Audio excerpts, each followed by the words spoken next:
পরম করুণাময় ও দয়ালু আল্লাহর নামে শুরু করছি। সূরা আল আরাফ। বাংলা অর্থ। আয়াত সংখ্যা ১১৫। তারা বলল, হে মূসা, হয় তুমি নিক্ষেপ করবে, নয়তো আমরা নিক্ষেপ করব। আয়াত সংখ্যা ১১৬। সে বলল, তোমরা নিক্ষেপ করো। অতঃপর যখন তারা নিক্ষেপ করল, তখন তারা লোকদের চোখে জাদু করল এবং তাদেরকে ভীত করে তুলল। তারা বড় জাদু প্রদর্শন করল। আয়াত সংখ্যা ১১৭। আর আমি মূসার প্রতি ওহী পাঠালাম যে, তুমি তোমার লাঠি ছেড়ে দাও। তৎক্ষণাৎ সে গিলতে লাগল সেগুলোকে যে অলীক বস্তু তারা বানিয়েছে। আয়াত সংখ্যা ১১৮। ফলে সত্য প্রকাশ হয়ে গেল এবং তারা যা কিছু করছিল তা বাতিল হয়ে গেল। আয়াত সংখ্যা ১১৯। তাই সেখানে তারা পরাজিত হল এবং লাঞ্ছিত হয়ে গেল। আয়াত সংখ্যা ১২০। আর জাদুকররা সিজদায় পড়ে গেল। আয়াত সংখ্যা ১২১। তারা বলল, আমরা সকল সৃষ্টির রবের প্রতি ঈমান আনলাম। আয়াত সংখ্যা ১২২। মূসা ও হারুনের রবের প্রতি। আয়াত সংখ্যা ১২৩। ফেরাউন বলল, আমি তোমাদেরকে অনুমতি দেওয়ার আগে তোমরা তার প্রতি ঈমান আনলে। নিশ্চয় এটা এমন এক চক্রান্ত যা তোমরা শহরে করেছ, সেখান থেকে তার অধিবাসীদেরকে বের করার জন্য। সুতরাং তোমরা অচিরেই জানতে পারবে। আয়াত সংখ্যা ১২৪।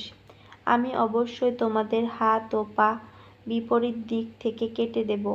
তারপর অবশ্যই তোমাদের সবাইকে শুলে চড়াব।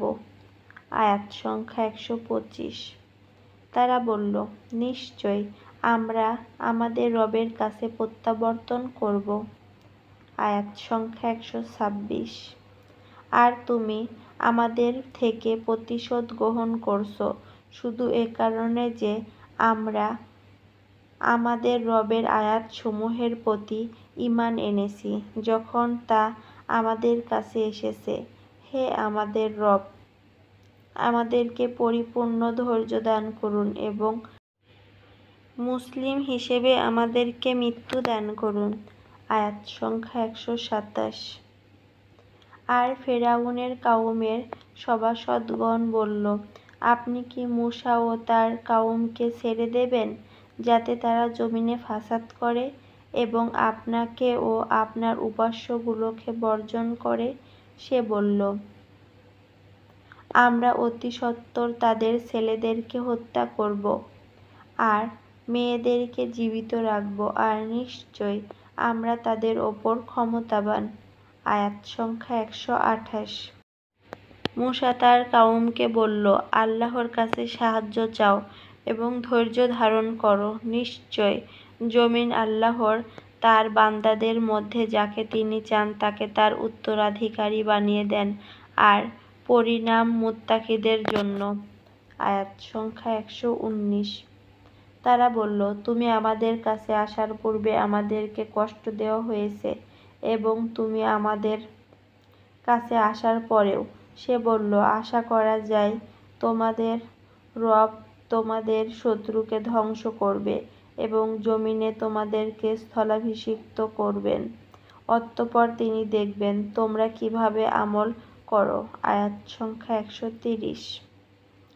আর আমি পাকড়াও করেছি ফেরআউনের অনুসারীদেরকে দুর্ভিক্ষ ও ফল-ফলাদির ক্ষয়ক্ষতির মাধ্যমে যাতে তারা উপদেশ গ্রহণ করে।